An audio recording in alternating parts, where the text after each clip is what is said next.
La force qui soutient les grands hommes ne réside ni dans les muscles, ni dans l'argent. Elle se trouve dans l'esprit. Ce que la plupart appellent la malchance n'est rien d'autre qu'un esprit non préparé à la victoire. As-tu déjà remarqué comment certains affrontent les catastrophes avec sérénité, tandis que d'autres s'effondrent face au moindre revers? Ce qui les sépare, ce n'est pas ce qui leur arrive, mais ce qui se passe en eux. Aujourd'hui, je vais te montrer comment développer une force mentale si solide que même les pires tempêtes de la vie ne pourront t'ébranler. L'esprit est comme une terre fertile. Tout ce que tu y sèmes pousse, que ce soit le courage ou la peur, la foi ou le doute, la force ou la faiblesse. Et si tu ne décides pas ce que tu veux y planter, quelqu'un d'autre le fera pour toi. Le problème, c'est que, la plupart du temps, ce que les autres sèment, ce sont des graines de peur, d'insécurité et de limitation. Et quand tu t'en rends compte, tu récoltes une vie bien en dessous de ce que tu pourrais avoir. La vérité que peu osent affronter est la suivante. Ou tu contrôles ton esprit, ou il te contrôlera. Quand l'esprit est libre et sans contrôle, il devient la pire des prisons. C'est là que naissent les excuses. Les saboteurs invisibles et ceux éternels, ce n'est pas le bon moment. Mais lorsque tu décides de prendre le contrôle quand tu te dis « à partir de maintenant, je suis responsable de ma vie », alors quelque chose de puissant commence à se produire. Tu te libères. Je suis déjà passé de l'autre côté. J'ai été brisé, sans espoir, avec des factures impayées sur la table et l'estime de moi enterrée sous le poids des échecs. Personne ne venait me sauver. Il ne restait qu'un choix, céder au désespoir ou maîtriser mon esprit. Et c'est à ce moment de rupture que j'ai fait le serment le plus important. Quoi qu'il arrive, mon esprit sera mon bouclier, pas mes chaînes. As-tu déjà vécu quelque chose de semblable? T'es-tu réveillé un jour ordinaire en sentant que ta vie stagnait, comme si tout ce que tu faisais était vain? La plupart des gens vivent ainsi. Ils répètent les mêmes routines, se plaignent des mêmes choses, et espèrent des résultats différents. Mais ils ne réalisent pas que le problème n'est pas à l'extérieur. Il est à l'intérieur. Et sais-tu quelle est la première prison mentale qui nous empêche de grandir? L'idée que ce n'est pas de notre faute. On blâme le gouvernement, le patron, l'enfance, la chance, le marché, la crise. Mais tant qu'on pointe du doigt vers l'extérieur, on ne regarde pas à l'intérieur. C'est le grand piège. Tant qu'on accuse le monde, on reste impuissant. Et c'est exactement ce que veut la peur. Que tu crois ne pas avoir le choix, mais tu as le choix. Une mentalité forte commence par une décision non négociable. Assumer la responsabilité totale de ta vie. Et ce n'est pas qu'une belle pensée, c'est une pratique quotidienne. Cela signifie se lever et dire « Si quelque chose ne fonctionne pas, c'est à moi de le réparer. » Peu importe le passé, peu importe ce qu'on t'a fait. Ce qui importe, c'est ce que tu feras de ce qu'on t'a fait. Réfléchis bien. Combien de fois as-tu dit « Je ne peux pas » avant même d'essayer? Combien de fois as-tu évité d'agir par peur de te tromper ou en anticipant un jugement qui peut-être n'existe même pas? Et si, au lieu d'attendre d'avoir du courage, tu agissais simplement? As-tu déjà pensé que le courage n'est peut-être pas une condition pour commencer, mais le résultat d'avoir commencé? Tu n'as pas besoin de gagner une guerre pour commencer. Commence par gagner de petites batailles. Lève-toi un peu plus tôt. Termine cet engagement que tu repousses depuis des semaines. Passe cet appel désagréable. Fais un entraînement de plus, même si ton corps réclame du repos.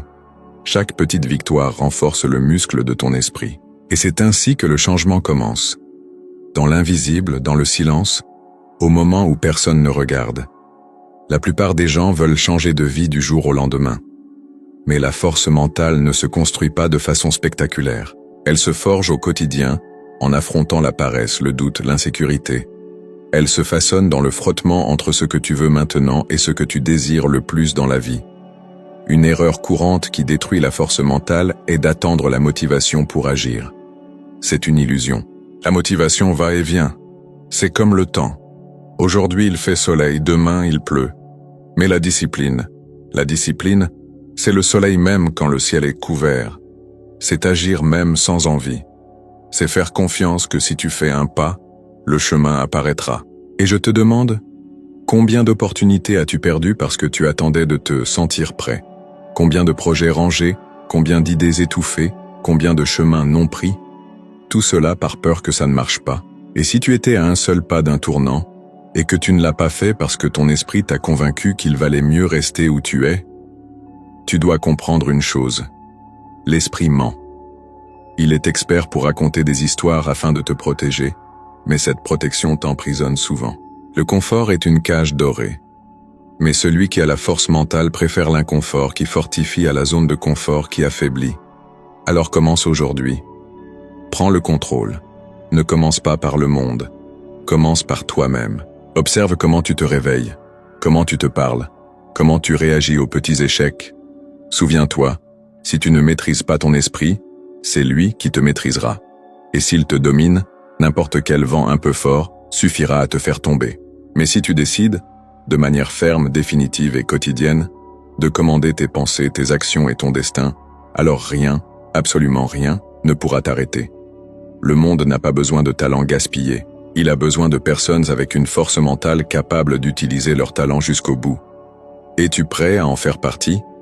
Ou vas-tu laisser ton esprit décider pour toi, encore une fois?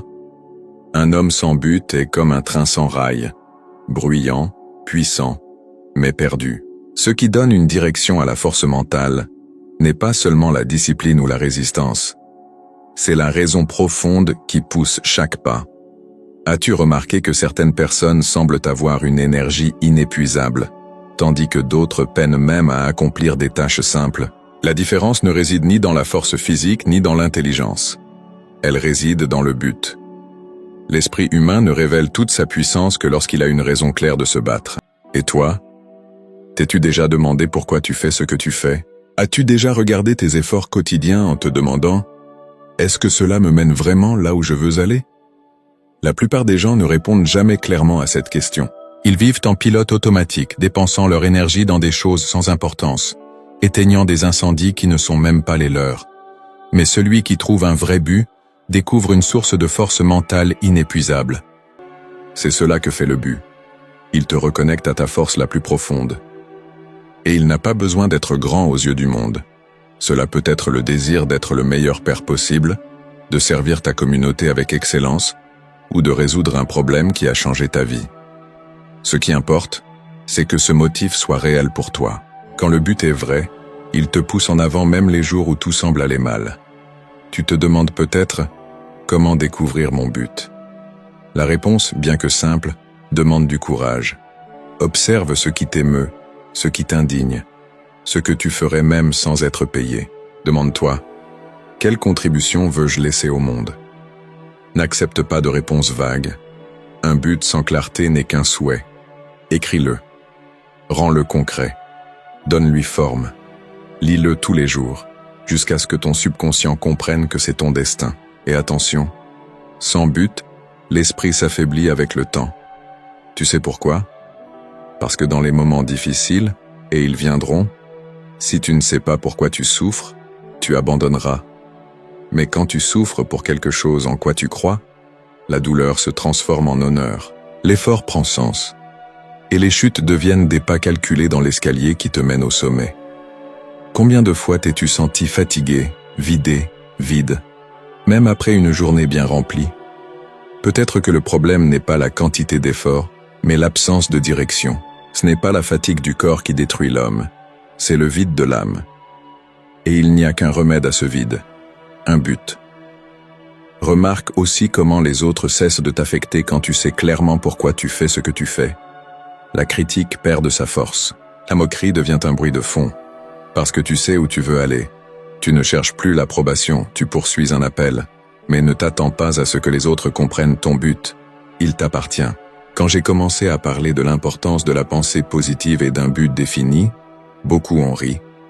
Ils disaient que c'était une utopie, que personne ne pouvait changer sa vie, rien qu'avec l'esprit. Aujourd'hui, beaucoup de ceux qui se moquaient m'écrivent en disant « J'aurais aimé t'écouter plus tôt ». Et je leur dis « Il n'est jamais trop tard, tant que tu commences maintenant. Si tu veux développer une force mentale inébranlable, trouve quelque chose pourquoi il vaut la peine de te lever chaque jour. Quelque chose qui te permette de supporter la douleur avec dignité. Quelque chose qui te donne des raisons de continuer même quand tout semble perdu. La vie mettra toujours des pierres sur ton chemin. Mais celui qui a un but transforme ces pierres en fondations solides. Le monde appartient aux déterminés, à ceux qui savent ce qu'ils veulent, à ceux qui vivent pour quelque chose de plus grand que leur propre confort. Et toi, vas-tu continuer à courir sans direction, ou vas-tu t'arrêter, réfléchir et choisir ton chemin ?